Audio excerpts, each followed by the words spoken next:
Our final speaker of the day will be Benjamin Särkkä, and he will talk about why hackers matter. Welcome, Benjamin.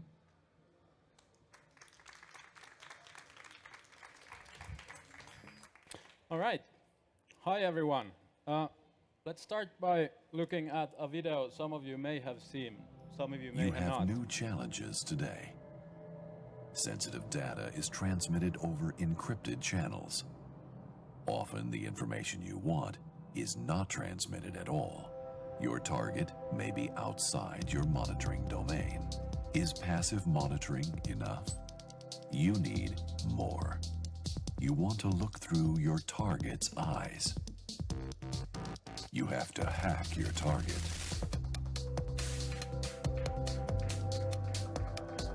You have to hit many different platforms.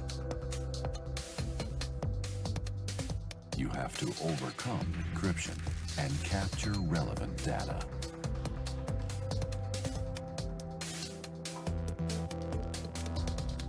Being stealth and untraceable.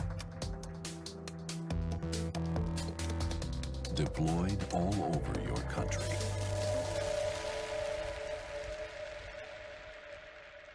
Exactly what we do. Remote control system Galileo. Right, so that's a group or a company from Italy that got hacked last year. And their business model might not be what somebody would say ethical. Their whole thing is, let's go to a country and take over all of the citizens in that country.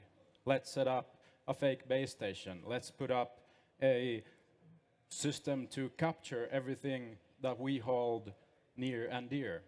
Steal our privacy. Show us in a way, or try to control us, or give the tools away to control us to whatever government is working for or who's paying them the most at that time. Their business ethos was that we don't sell to the bad guys. We won't do business with the bad guys, but their deployments have been found in places like Syria and Congo and Afghanistan. And I'm not sure how well you know geography, but if you do at all, you might realize that most of these places are either dictatorships or fairly close to one of those things. Now, we wouldn't know a lot about Hacking Team if not for the fact that they got hacked. Because they got hacked, all of their source code was leaked online, and because it leaked, we could look at what the applications look like. We could look at what the software looked like, and we had a chance to identify the signatures that they were using. We had a chance to fight back. We had a possibility to regain our privacy. I'm Benjamin Särkkä, as introduced before. I'm talking to you here as a private person. My views do not represent either the Disobey organization nor the company that I work for. There's my socials if you want to follow me. And yeah, I've been doing this for a fairly long time. I cracked my first password when I was around 8, because my dad decided it would be fun to block the operating system from me. And I really like playing around with the operating system. So I decided to guess his password by utilizing a technique I now know is called brute forcing. So I sat there on my dad's computer for 2 weeks, typing different passwords until it worked. And I got in. And the feeling of success, the feeling of accomplishment I got from that, from getting into a system, from actively getting control of a system, was so great that I think it's still my driving motivator to this day. It's amazing how blissfully unaware most people are about how important password security is even today. But I'm going to get back to that later. First, let's talk a bit about where security is coming from. So this is a diagram of the first lock, the first security control, or the first security appliance. It's a lock from Mesopotamia, and it's around 4,000 years old, or not the picture, the lock it's portraying is around 4,000 years old. And for around 3,800 years or so, security didn't change much. The basic design of a lock was essentially the same. You had thing that goes in and it turns and your lock opens. You can enter. You could, instead of paying for armed guards, you could buy a lock. You could secure your stuff. At the turn of the century, a guy called A.Z. Hobbs decided that he would build a better lock, or actually Joseph Bramah before him built a better lock, but after Bramah, A.C. Hobbs built the protector lock. And the protector lock had a very, very interesting sales technique. What A.C. Hobbs did was he went to places that had his competitors' locks. He picked the lock, showing them why it sucked, and sold them his own. That's the first pen tester. That's the first professional hacker. And he had a very, very good technique. He was one of the best locksmiths. He even managed to break the unbreakable Bramah security lock of the time. Here at Crystal Palace in London before it was bombed in the World War. Now, what happened when A.C. Hobbs picked this security lock, when he decided to show the world that this security control that they had been relying on to make sure that nobody gets at their stuff was not broken, is that he changed security. He changed how security must be viewed, and he changed it to a function in time. And ever since then, we've known for certain that whatever security controls we put in place, whatever security we think we have, it's only a matter of time until someone breaks it. It's only a matter of time until someone gets in, or someone picks it, or sits there and guesses the password. Now, the thing is, most people haven't realized this yet. Most people still think that they can buy an antivirus product, use only a VPN, or buy the newest thing with blinking lights and feel secure. They think that this is it. I am now at a perfect security posture. I don't need to change anything. I don't need to continue fine-tuning because nobody is trying to do anything. But that's not the case. It's a constantly evolving field, and it does change. And to prove that point, I've put out this small thing. But most of your computer people, so you know this, I don't need to explain to you how this works. But essentially in the 90s, hobbyist hackers did it for fun, for fame, for kudos, to be in a position of good reputation or bad reputation or street cred or whatever you want to call it. After that, carding started with places like Carder Planet and I forget the other big one, Dark Market maybe. That was essentially stealing credit card numbers, selling credit card numbers, skimming. A lot of different techniques were utilized and used. In 2005, hacktivism started being big on the scene. We had groups like Anonymous doing large denial-of-service attacks on different payment infrastructure. We had a lot of people that started hacking because of an ideological motivation or a political motivation, just to prove a point, just to do something against the machine, against the system. In 2012, Snowden told us that whatever even tiny bit of privacy we assumed we had, we're gone. There's none. We have nothing left that we can protect our privacy with. We can't even rely on current cryptography because most governments are trying to install backdoors, or at least force some sort of backdoors into the software we're trying to use. So during last year, I was trying to make sense of the situation where we have companies protecting the privacy against the governments that are supposed to protect the people. To me, that's wrong somehow. People should not have to be afraid of their governments.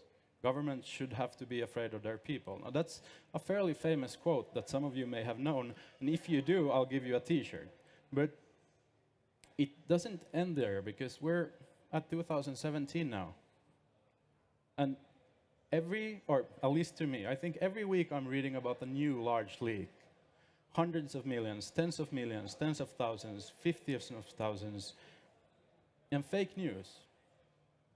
And elections, hacking elections. And it's starting to feel like we no longer have a democracy. We've all gone completely crazy. We're suddenly in this dystopian dark future where drones are utilized to attack power plants, where electrical grids are being taken over by crazy black hat hackers, or elections are being rigged in favor of a political agenda. In places like the United States, they recently had a fairly clear case of tampering with elections, to the point that their current president won the election with less than the popular vote. Now, here in Finland, that seems odd, because we don't understand electorates and super electorates, but I don't think the American people do either. The point I'm trying to make here is that if we don't do something about this, if we don't engage, if we just remain outside and become complacent with this weird world we're living in, we're going to end up with something that's a lot worse before it gets any better. And even that's not bad enough. Like, we've gone from malware that had one strain to malware that has 100,000 new strains every single day. Polymorphic code. We've gone from people doing it for laughs, for doing cracking demos on computers, to people writing targeted payloads that'll be used once against one single target. We've gone to a place where we can have memory-based network worms, essentially botnets within corporations. There's one flaw, one weakness in our security controls. They come in and it spreads, and it's a persistent memory-based network. Now, if you don't understand what that means, that's perfectly okay. But what you should be able to understand is that most hackers today are actually living off the land. They're not using attack frameworks. They're not using, or they are still using attack frameworks. But once they get in, they start using PowerShell. They start using Active Directory exploitation or normal administrative tools. They're not launching away exploits. They're not using Metasploit's autopawn feature. They're actually seasoned professionals that do this for a living. So, what can you do to protect yourself? You can start by creating an alias. Now, as most of you know, an alias is something fairly common, at least here in assembly. It's easy to introduce yourself as, or in my case, hi, I'm not my nick, instead of hi, I'm Benjamin. But you can take it a bit further. You can use a part of your name as your Facebook alias if you want to use your real name, or you can use a separate name. You should, when you're online, you should act as everything is public. Every single day, every single second. Covering your webcam seems like a stupid idea, but then you read about stuff like Vault 7 and Eternal Blue and all of the interesting, funny little tools that the CIA, the NSA, the FSB, and all these other fancy three-letter agencies are cooking up to mess with us. Or you hear about Hacking Team,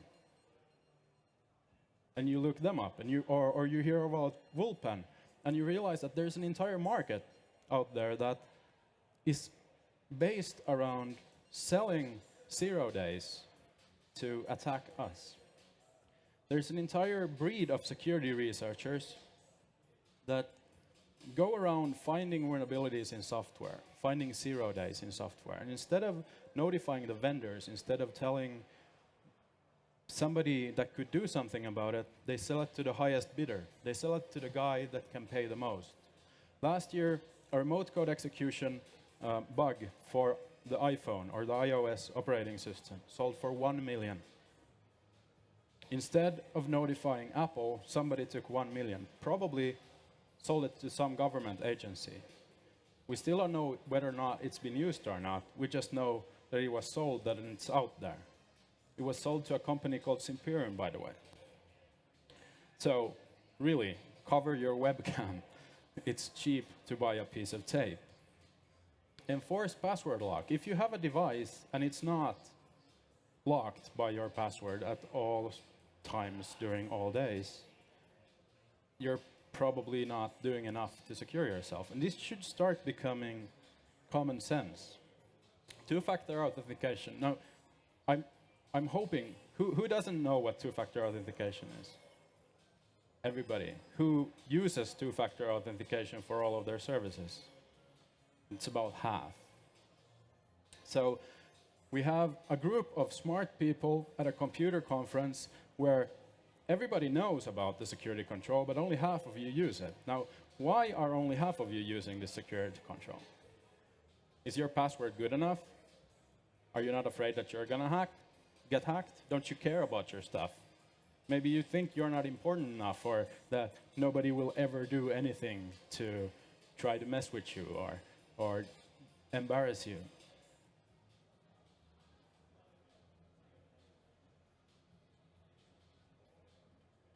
Now, talking about passwords, how many utilize a password that are 8 characters or less? Nobody. That's really good. 10 characters or less. All right, so 8 characters with modern GPU architecture takes around 15 seconds to crack. Even if it has fancy special characters, even if it has zeros and big alphanumeric letters and numbering. And a long string of random letters and numbers is really good if you're using a password manager. But it's really hard if you're not. And most people can't be bothered. I don't know why that is, but for some reason, most people can't be bothered to use a password manager. So I've tried to take this pragmatic approach. To create a good password, go home after this. Pick your 5 favorite books, throw them randomly on the floor, and take the second word from all of the pages. You now have a random string with high enough entropy to be almost impossible to crack with modern hardware. And it'll be easy to remember. Now, there's an XKCD for this, but I'm not putting it on my slide because of copyright reasons. But the point I'm trying to make is that we've been thinking about security from an ass-backwards point of view for a really long time. And I think it's really, really time to change that. So, before we know how to protect things, we need to know what we need to protect. And to figure that out, we need to know how big our digital footprint is. Now, how many of you routinely do vanity searches? Yeah, that's a really good practice. At least you're aware of the information that's out there, right? How many of you do the same with your phone number or your address? That's 3 people. Just saying. That's an equally important piece of information.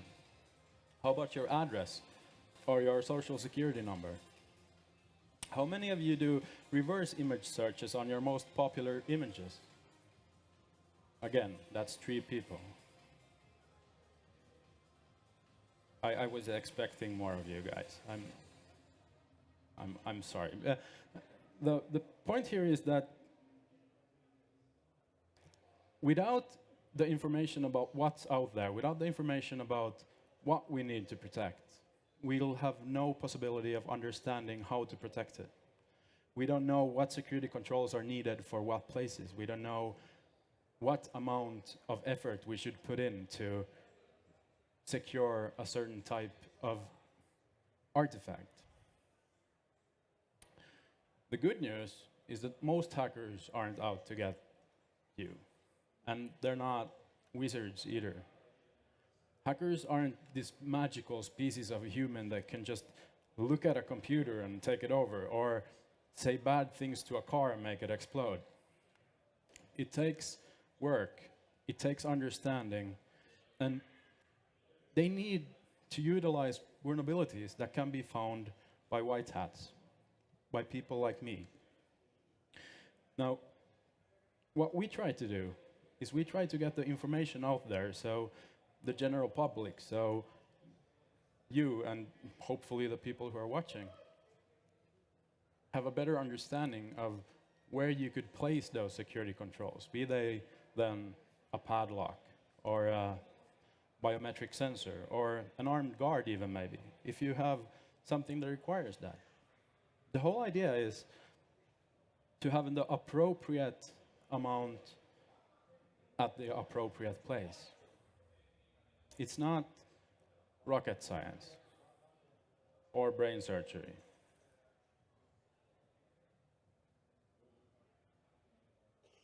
So, why are hackers needed? Because solutions matter. And any problem you might face can be overcome. All you need is a bit of creative thinking, some sort of vision or sense of clarity about what you want to accomplish, where you want to go, how you want to approach it. I don't know. Solutions really matter.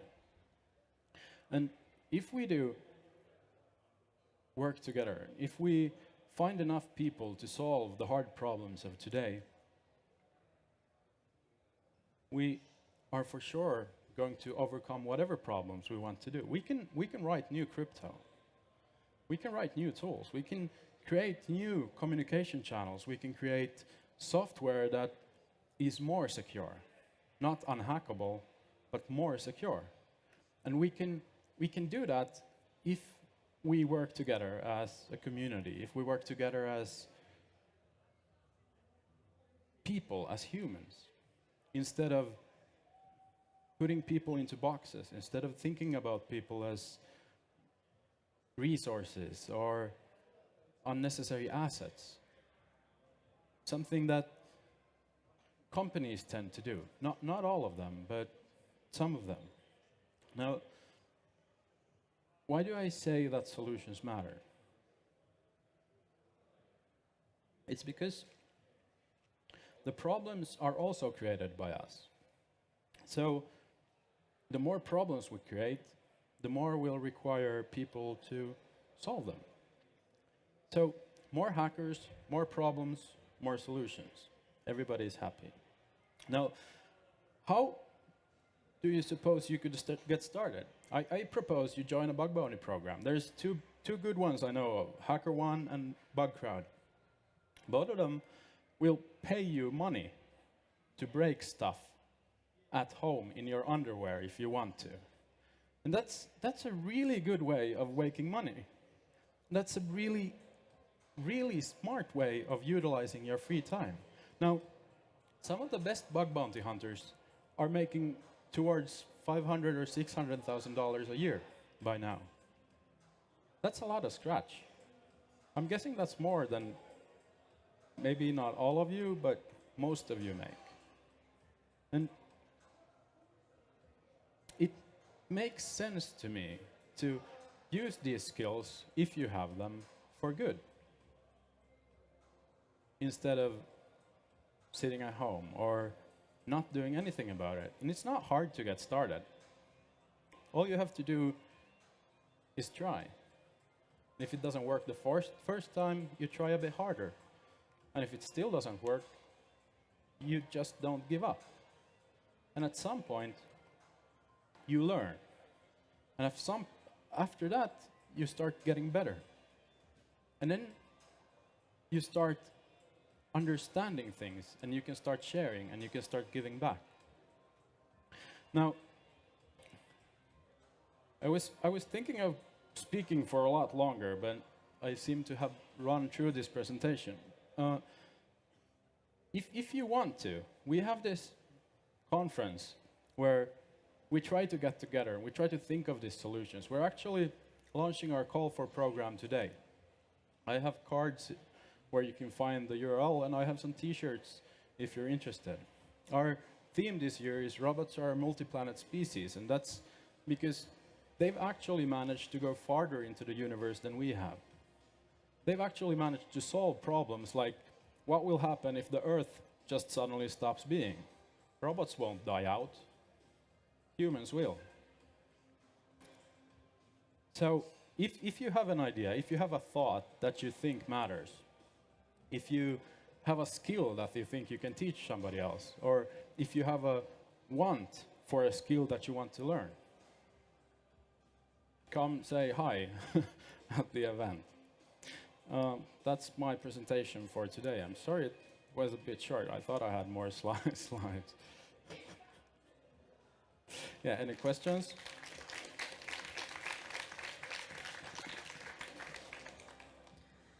Thank you, Benjamin. No. There seems to be quite many questions. Can you raise your hands a little bit higher? Thank you.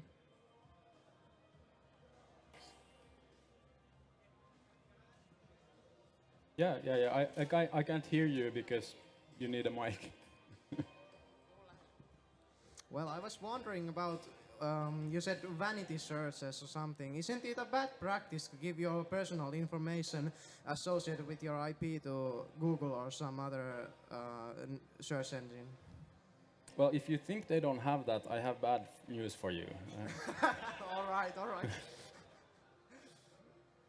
It's like the digital footprint is essentially in two parts. There's an active part and a passive part. The active part is whatever information we produce willingly at any media, essentially on social media, forums, wherever. Like we post stuff. That's our digital footprint. That's our active digital footprint. Our passive digital footprint is our IP, our browser plugins, our geolocation, our EXIF data on our pictures, like all of this that can be used by advertising networks, by Google, by Facebook to track what we're doing online, to see how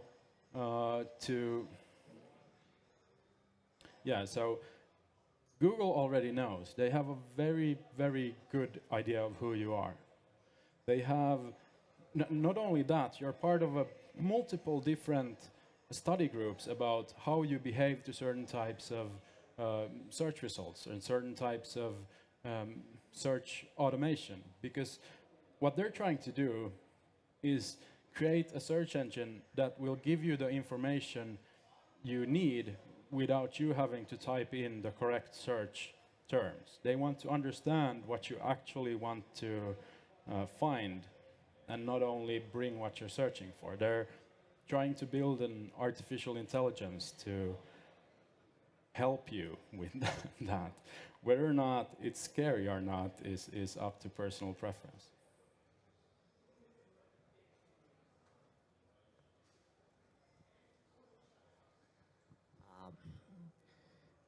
Do you think deep learning algorithms could search for exploits instead of people? They already do, but neural networks and machine learning is a lot of hype right now. It's the new buzzword. So the same as threat intel. It's still just IOC feeds. Like most machine learning algorithms are just Markov chains. What to do if this happens? It's not an intelligent enough thing to actually understand a lot yet. So, although I'm not saying that Markov chains are bad or machine learning is bad, I'm just saying that if you put shit in, you get shit out. And it's all about how good your data is and how valid that data is for the purpose you're trying to accomplish. And if you're using automated fuzzers, if you're using machine learning attacks, then you're going to need a lot of data. And at last year's DEF CON, they had the DARPA cyber challenge where 7 artificial machines were put into a network to attack each other, right? And they were completely autonomous. They were trying to find problems, vulnerabilities in software that they weren't aware of. They needed to first map the network, understand the network, then find the vulnerability, write an exploit to that vulnerability, and then actually exploit that and patch the same vulnerability in themselves. They were running for 2 days, I think, and then the winning machine was a machine called Mayhem. And the Mayhem machine was then put into the DEF CON CTF, capture the flag, against human players, human teams. And during the first hours, it did fairly well. It was at 3rd place. Then the humans banded together and decided to launch a denial of service attack against the machine, and it dropped off the scoreboard. So we're still winning, right? But the point is, Mayhem was a supercomputer. It was a large rack that required a separate power feed directly from the main line. It required separate cooling. They needed to build an entire infrastructure just to cool those 7 supercomputers that were on stage. That's not something that you will have resources to do at home. So it's theoretically possible, but we're not there yet.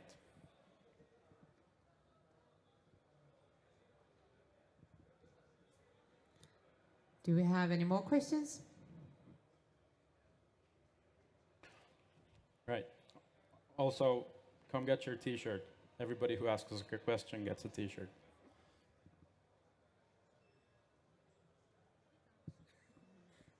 A bit more of a personal question. Yeah? How did you start out as a white hat? I don't know.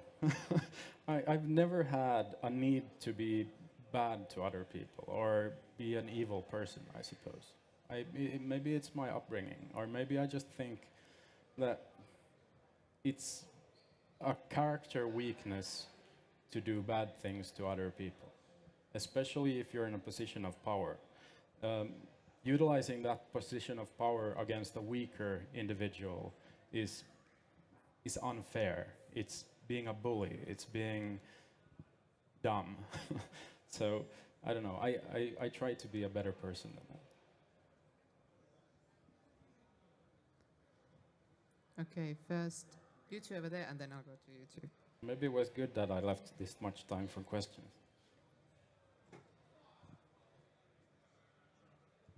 Well, I don't actually have a question. I have a criticism when you mentioned using sort of random words put together. I mean, have you ever heard of something called a dictionary attack? Yes.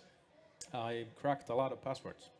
And having enough entropy is what matters, not the words. So a dictionary attack only works if the words are in order. If you can take the entire Bible and take the sentence from the Bible in that order, then it works. The same with rainbow tables against hashes. It doesn't work with combining words.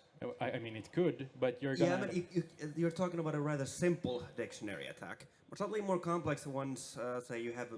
in English, for instance, it's you can crack it a rather pretty high percentage with less than 1,000 words. And 1,000 words, yeah, doesn't take particularly long unless you have trying to have a whole novel long password. So just some more criticism that don't just sort of take random words. You do need to sort of turn them a bit into leet speak type. Well, maybe. I mean, I do sort of like a dictionary type, but I do sort of essentially turn it into leet speak. So it has the entropy there, so you can't really. No, I see what you're saying, and you're absolutely correct. It'll be a better password if you have numbers and special characters and big and small letters. But having a 25-character password is going to take a really long time to crack. And if you have a 25-character password and you change it every half year, there's not a computer that's good enough that'll get through that. Yeah, but if you're just using words with a dictionary, I mean, you can basically do a slightly simplified English language dictionary. Less than 1,000 words, it can crack those rather quickly. If you're just using words without without sort of modifying those, and just random words, and then basically iterating through that. It's slightly modified brute force, essentially. Brute force with words instead of characters. But yeah, man, that's my criticism. Is that it's not. Yeah, it's a fair criticism, and I understand where you're coming from, but I think you're missing the fact that for the dictionary attack to work against a 25-character password, you need to know that it's a 25-character password, and then you're just gonna crack all the words that hit a 25-character password. So if the attacker doesn't know the length of your password, he doesn't or she doesn't know the complexity of the words you're using, nor does she know how you're gonna utilize those words in your password. They're still going to have to crack a 25-character random string. And a 25-character random string is really hard to crack. It's not like that. It's not impossible, even with a really good word list.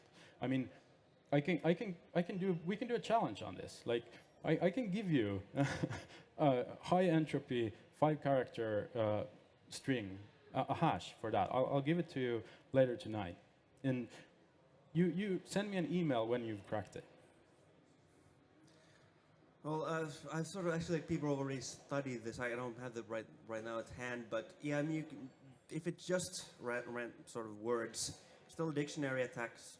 This sort of basically is trying basically combinations of words, essentially. I mean, that's my understanding is that you can have a rather high success rate at that. Yeah, and there's ways of being better or using better masking for better password cracking.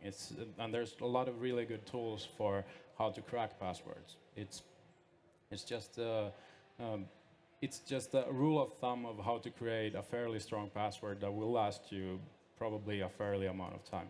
The thing is, most criminals are lazy and they'll go after the least secure passwords first. And if you're part of a leak and you have a 25-character password, they're not going to be cracking your password first. You'll have time to change it before they get to you. Do you follow my reasoning? Yes, I follow your reasoning, but if they do sort of, I know this is basically really drawing it on, and a lot of people are like, well, can I get my question now? But so yeah, but I mean, it's. No, maybe we can. Personally, I think that it's better than nothing, but it's still not as good as it should be. Well, we shouldn't be using passwords at all, to be honest. Yeah, you're absolutely correct in that. So, but we're not there yet. That's why I need hackers. That's why we need hackers. That's why we need to solve the hard problems. Maybe you'll be the first to create the right authentication method that can be utilized without a password. Maybe it'll be something simple like the weight of your veins in the body or how quickly your blood flows. And you can just look at the webcam and it'll read it from your eyes and you can log in. That would be awesome. Like, I wouldn't mind having an authentication method that works like that, but it's a matter of doing things. But maybe we can take this conversation like after the. Yeah, probably other people would prefer that.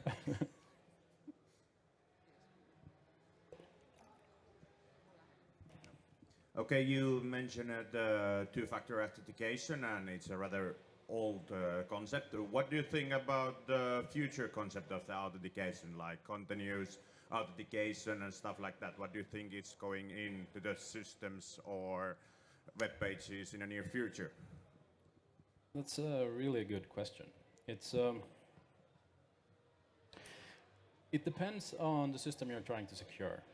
The level of security you need is dependent on the criticality of the data or the importance of the data behind whatever you're trying to secure. Having continuous authentication or having continuous key exchanges, for example, is a really good thing for really secure systems, but it's not something that your average users will be able to implement.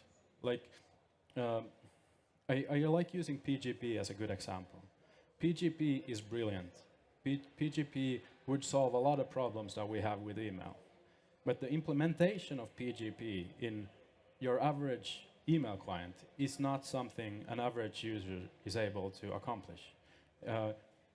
Being able to implement PGP as a usable system for your email, and after that, being able to build your web of trust and being able to get your reputation high enough so that they'll be able to accept your public key without any questions asked is still something that for your normal everyday user sounds completely ludicrous, because they can just go to Gmail and hit send. That's so much simpler, right? And we need to find a balance between what works and what's actually good. And that's what security is, I think, finding the balance between usability and security. Thanks.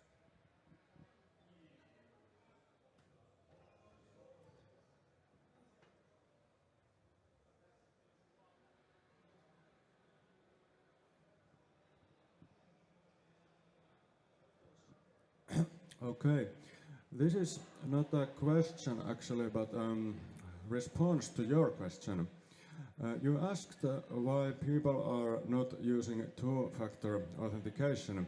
Of course, I cannot speak for all of us, but for myself, the reason for many services is that the dominant form of two-factor authentication is the combination of password and the SMS code. And in order to get the SMS code into your phone, you must reveal your phone number to the service. And that is something I don't want to do in the context of many services. For some services I have given it, but for many others I will not. Because the phone number is a sensitive piece of information. If it leaks, it can be used for SMS spamming, and if it leaks, especially with your other identifying information, such as your full name and address, it can be used for phishing attacks over the phone, for example. So I think choosing not to use two-factor authentication actually increases my security in a way. There's other forms of two-factor security, and you're absolutely correct in that SMS and revealing your phone number is usually trade-off in terms of security. You could use something like the Google Authenticator or for most services that utilize it. A lot of 2FA services have an API for OAuth, which can also be utilized as I think it's the acronym is TOTP, but like two-factor authentication, transport something or the other.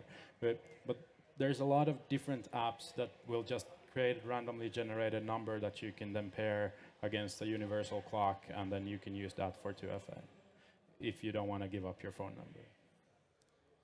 Yeah, if the online service that I'm willing to use happens to use one of those alternative 2FA solutions, then I can use them. But if the service has only support for SMS, then I'm out of luck. Yes. But a good answer. Thank you. Thank you.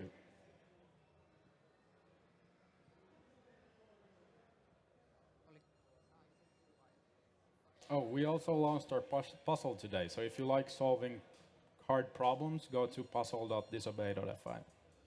Yeah, question about disobey actually. Well, maybe it's still a bit early to say since you have the call for program right now, but well, the last event was great. I thank you for then, and thank you again, and I recommend it to everyone. Anyway, do you expect that there will be another similar thing to crack like we had the GPS locator box last time, or is that a maybe? Or can you reveal it, or is it secret? Let's say like this, I'm in discussions with the government. Sounds good. I mean, I'll be definitely authenticating, so see you there. Thank you.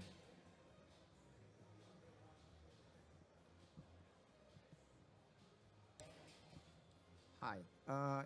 You suggested using password managers. Yes. But they kind of feel like putting all your eggs in one basket. So if your password manager gets hacked, then you have all your passwords everywhere. So yeah, it kind of makes sense to just know each and every one. Yeah, by heart. Well, I mean, a password manager could be just a book in your locked drawer, right? then you have your passwords written down, and it's unlikely that an attacker will come through your door in Finland. We have very good locks. They're not easy to pick, unless you're AC Hobbs, I think. But yeah, you're absolutely correct.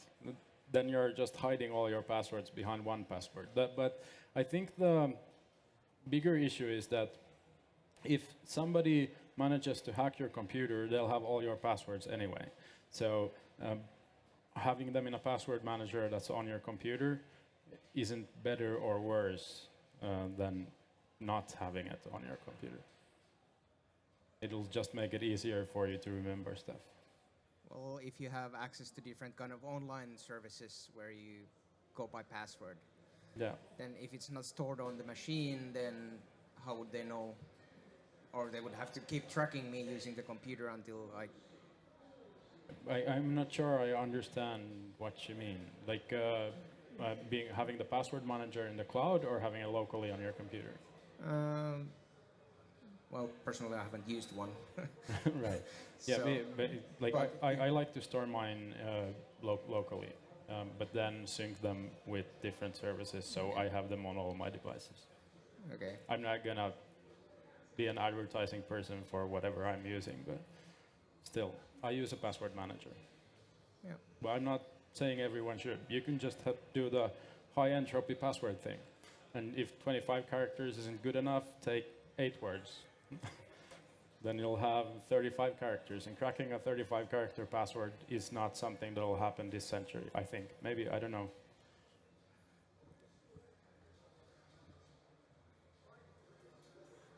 Any more questions left? You can of course ask Benjamin later. Yeah, I'll be around for a while. He'll be there. Okay, if not, then one more.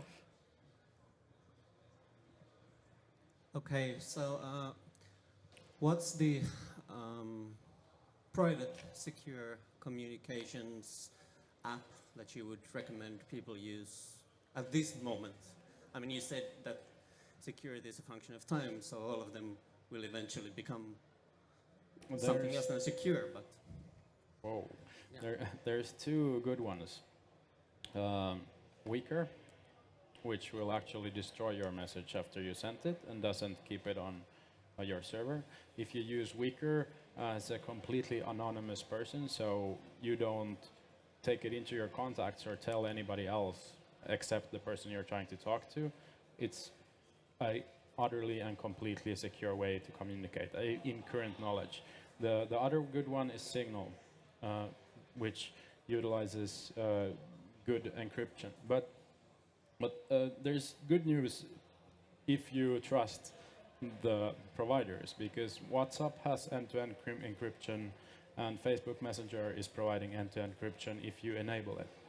So at least in theory, you should be able to utilize them without anybody being able to eavesdrop from the sidelines. That doesn't mean that Facebook won't be able to eavesdrop on you if you use Facebook Messenger or WhatsApp. But yeah, so Signal and Weaker probably.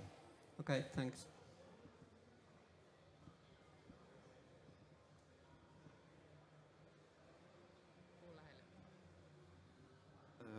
I just wanted to ask that, have you got any recommended sites or channels that could provide more information about hacking? I have a few, yeah. They're on the screen. No, depends on what you want to focus your discipline on. There's a lot of really good ones. We tried to aggregate what's interesting to us on our feeds and then try to share that information. But I think most of information security is happening on Twitter. So if you follow Twitter and you follow somebody who is information security, see who they follow and you start following them, then you'll start like seeing where they're getting information from, and it'll grow and you'll have an understanding of what is current topics in security at any given time. Okay, thanks.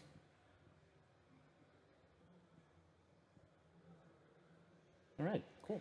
Okay, if not, then thank you, Benjamin, for the presentation.